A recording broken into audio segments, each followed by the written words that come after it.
Howdy everybody, Guthrie Trapp here, coming to you from East Nashville, Tennessee. Once again here folks, time for another lesson.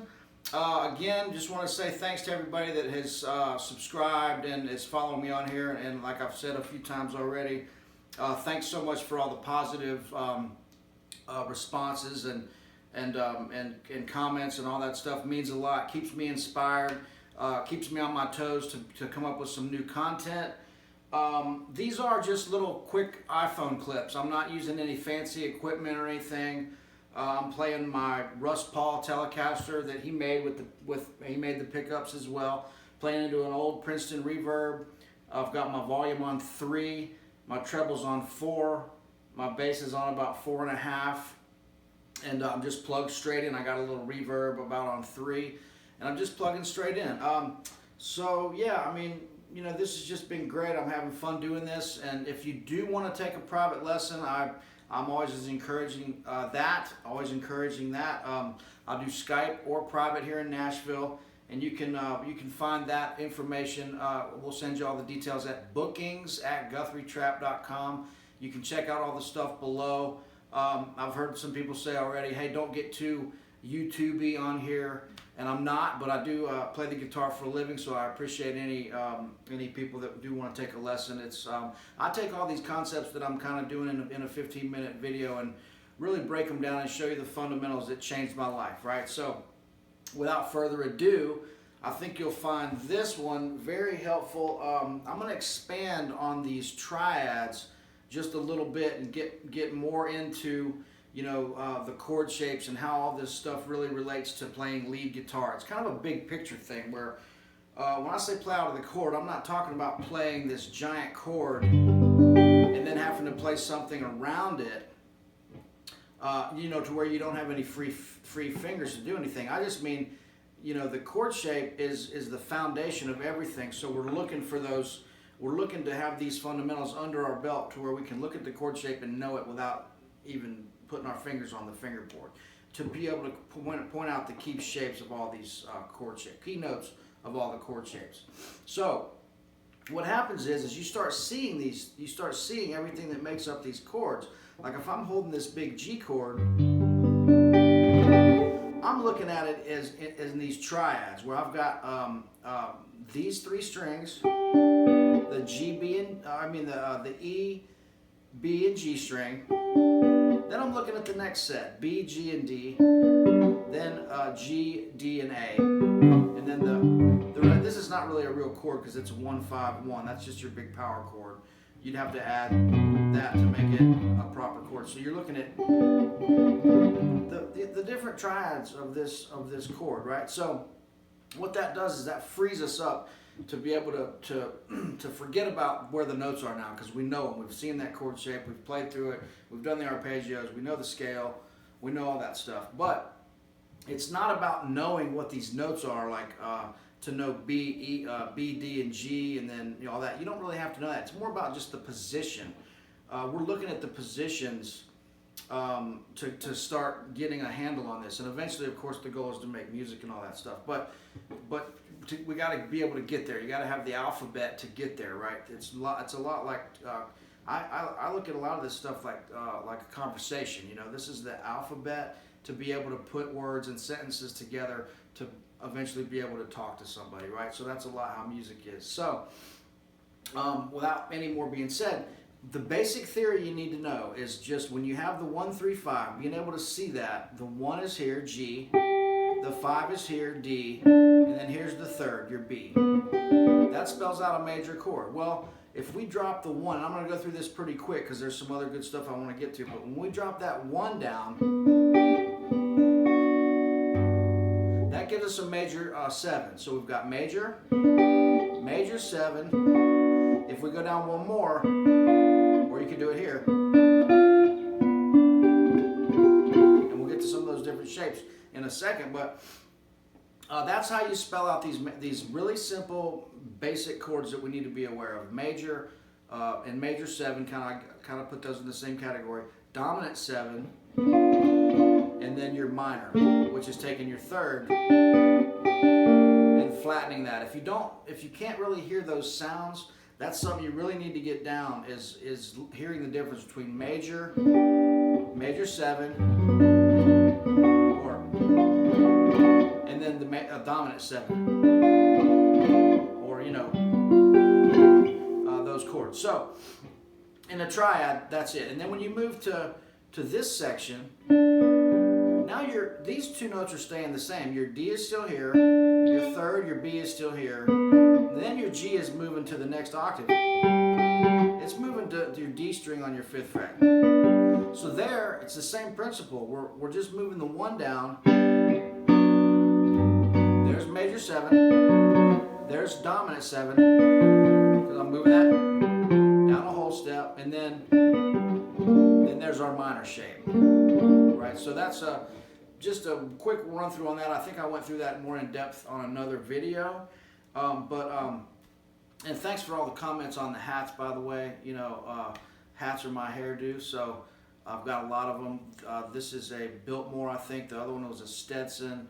I like a lot of hats. I've been, collecting them since I was a teenager. So I appreciate the comments on that. If anybody wants to come to Nashville, and if you're looking for a great hat store, it's called Nashville Hat Works on 8th Avenue. Gigi will take really good care of you. Tell her you know me, and she'll be really nice to you. Anyway, getting back to this. So here's a good exercise. So what we're going to do is we're going to go. So if somebody's playing, and somebody was mentioning this earlier, they were saying, look, if I'm in the key of G, can't I just play G major and it work over all the chord changes? Well, no, that's not exactly true. Like, we're in the key of G, but when it goes to different chords, you have to outline those chords too, or it just doesn't sound right, So what happens is G is your foundation. That's the key you're in. But all these other chords that happened, the reason they sound the way they do is because you're playing those against G. So what happens is all those chords, they create this tension and release from going to the 1 to maybe the 3 minor to the 6 minor to the 4 to the 5, which we're going to do in just a second. It's all about just creating the melody and the harmonic content and the chord structure that comes back to G. You have to have a place to start. So you have to outline those chord changes. So that's what we're going to do right now. We're going to play G to B7 to E7. Minor.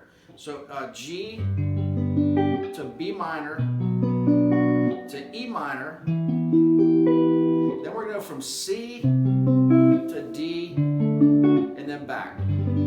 So even this isn't your favorite chord change, it's just an example to show you something that happens drastically out of the G shape. So, we're going to be playing along in G, but if you go to B minor, you got to outline that chord, and I'll show you some simple ways to start looking at this stuff. So this might be a little longer lesson because it's to me it's really valuable and very interesting. So if I have this, I'm going to show you a trick right here. So if you have, this is the goal that we're going for all the way up the neck with the cage system. This directly is related to the caged system fundamentals. When you learn the cage system and you see these shapes up the neck, and then you can start breaking them down into the triads, this is the next step. This is where it really gets interesting. So I can play that chord change.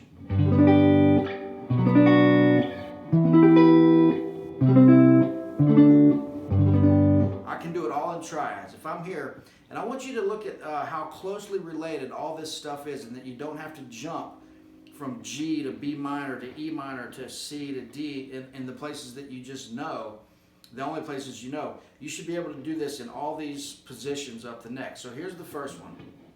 If I just go G,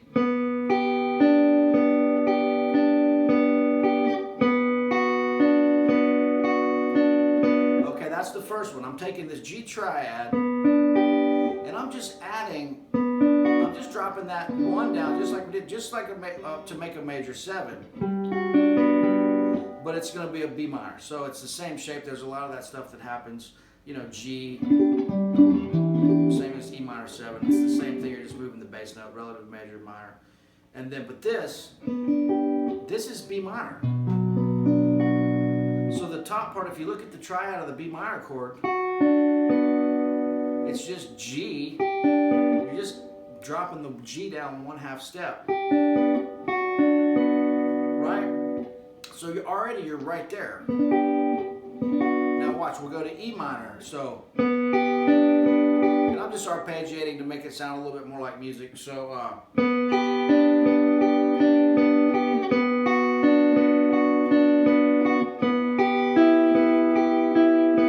so I went to E minor there, because look, here's your E.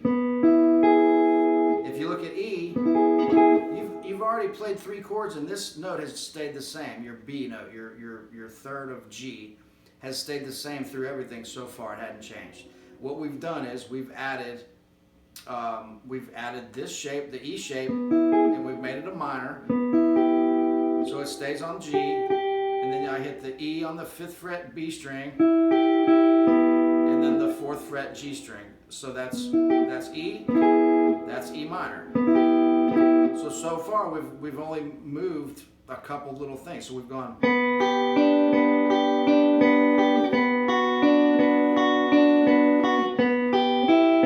Or I'll play this like this. I'd play with my little finger.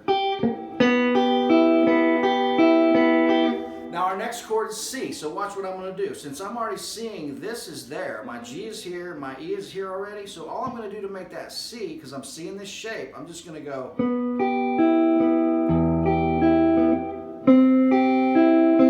Just raising that third from G, that B note on the 4th fret G string.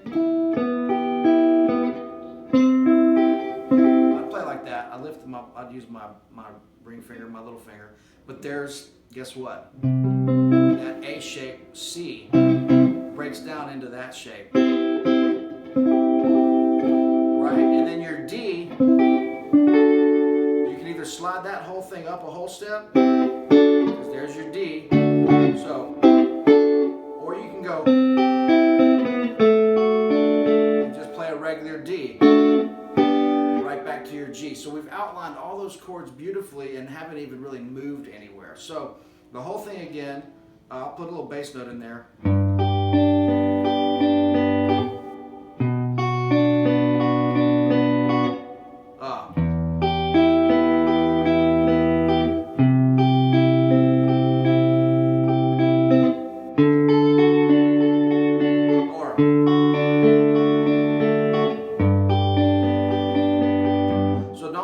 Chords like I did with the bass note. I'm just adding those in there so you can hear it with what it sounds like if somebody was playing big chords or the bass player was playing. So, but that's what you do. And when you look at that, if I was to play it here, I'm playing out of the C shape, and I'm just going to play the B, G, and D strings. I'm playing just those 3 notes. Now watch. I'm going to drop the G down a 1/2 step.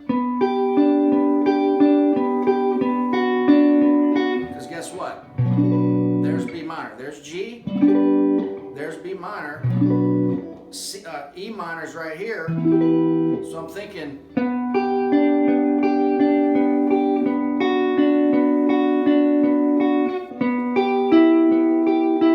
I'm just adding.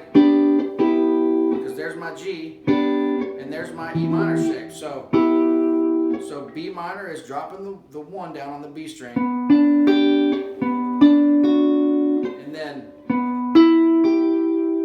And then watch, this stays the same. I'm just going, I'm going to move that 1 note from B to C, and I've got a C triad right there. And then look, up to D, or here, because there's, so why go, you could do that, but you could go.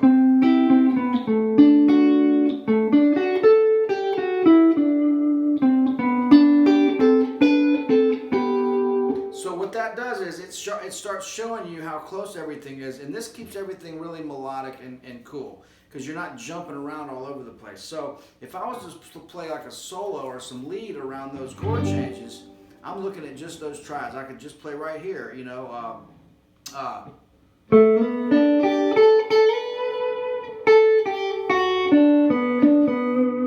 Really nice melody, right? Or maybe so.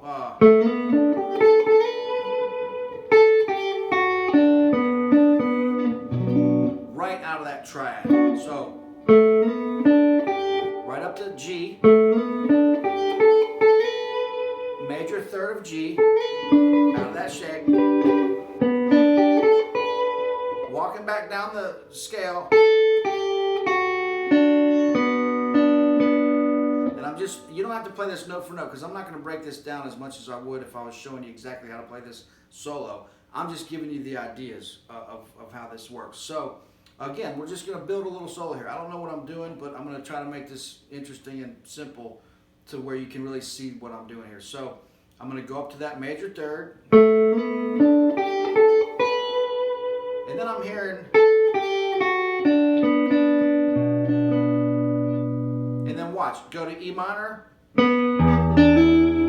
right out of the minor pentatonic, I'm just, or the blues pentatonic, minor pentatonic. Sorry. So my B note, perfect place for me to jump and slide from B to the D, or slide from, or not slide, but go from the B to the D, and then slide up to the E, because that's covering. So I'm going right to that. So far,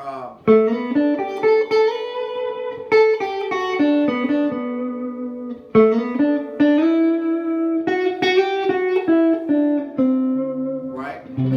So, and you don't have to go up here. We can stay right here. Right out of the scale.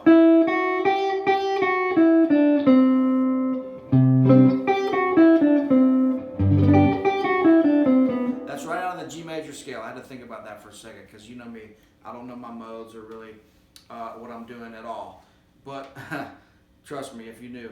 But that's what we're doing, right out of the major scale. So a lot of times you can use the major scale to do these walk downs and walk ups really melodically into the next chord. Perfect example right there. So again, you know, right out of the top.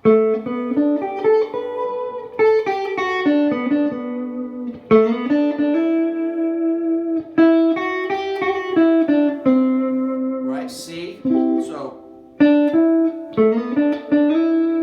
that covers your E minor. We're going right to the tonic, right to the root note.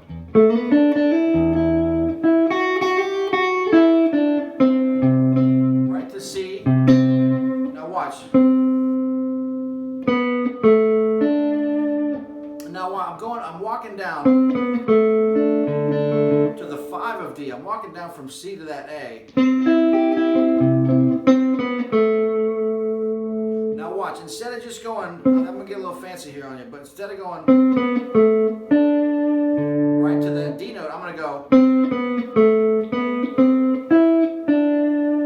And what that does is you're using some of these, you know, scale notes to, instead of just going, right, you could do that. But why not go,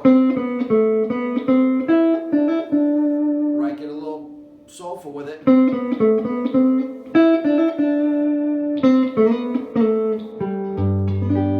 I'm right back to my 1. So what I did there was, I'm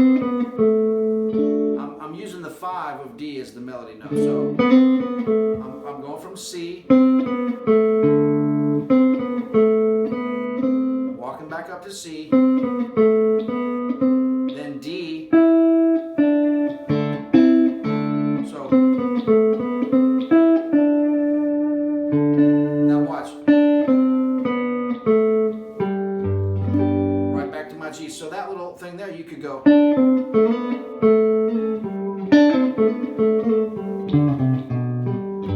If you want to. Which just adds a little bit more embellishment to it. I'm not trying to get too slick here, but that is probably what I would do.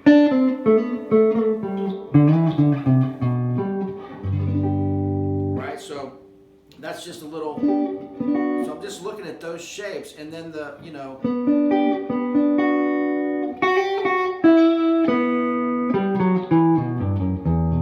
right, if I was going to play something around this, I would use those right out of those chord tones. I would play, and I'm looking at the triads. So my E minor there, also, because here's E, here's E minor. That's an E So I'm going right down, you know. Actually, I threw in a little extra note there.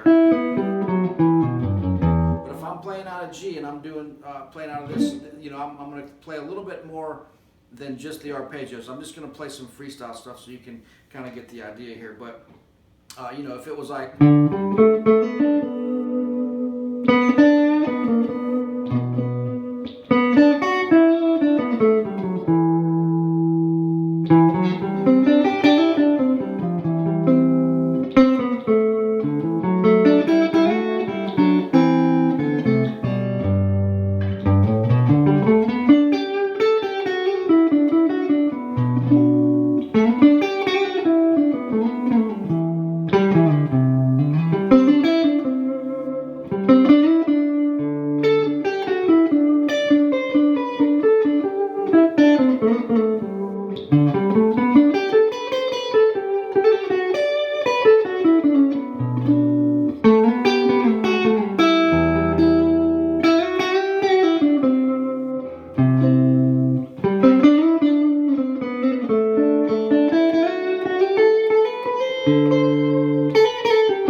if I was going up here,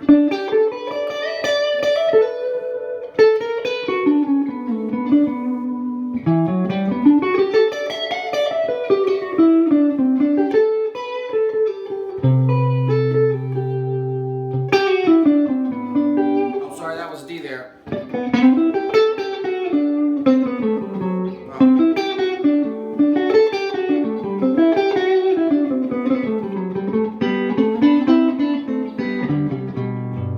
Just looking at those tracks, I'm not, that was a pretty terrible example, but I'm looking at just, you know, the way that those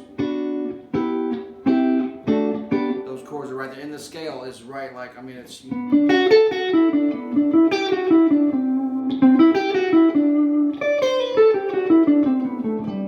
those major scale notes work really well there, just wherever you end, that really spells out the chord that you're playing over. So let me know what you think of that. I'm kind of bouncing around on that one a little bit, but I just wanted to really show you how those triads really can help. I mean, everything is so close once you look at it that's the key to the cadence system, is it shows you, oh, my G is there. Well, that's my B minor. Well, that's my E minor. Well, that's my C. That's my D.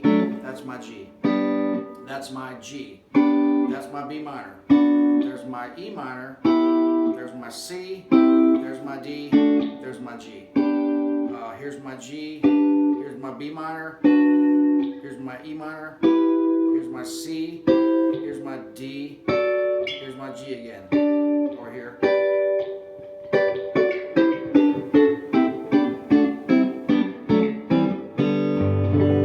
So I hope that helps, and you can get a little insight from that. I'm going to be putting some other videos out in the next 3 or 4 days, some different things. So let me know what you think of that. Keep in touch, and thanks so much. All right, friends, we'll see you soon. Take care.